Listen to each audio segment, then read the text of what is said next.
How to reset settings to default in Facebook. Hi everyone, it's Sophia to assist you today without any delay. Let's jump right in. First, go to settings on your phone. You'll find this kind of screen pop up. Click on search button on top right corner of your screen.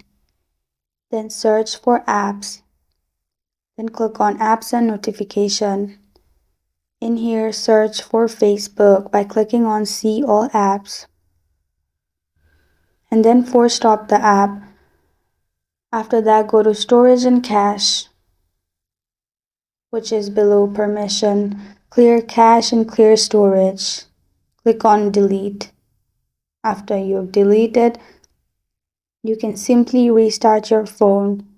After restarting your phone, simply open Facebook app and log into your account and you're good to go. This is how to reset settings to default in Facebook. Thank you for joining me today. If this video helps you out, please leave a like and subscribe for more. Got a question or want to suggest a topic? Comment below. I'm Sophia signing off. Until next time.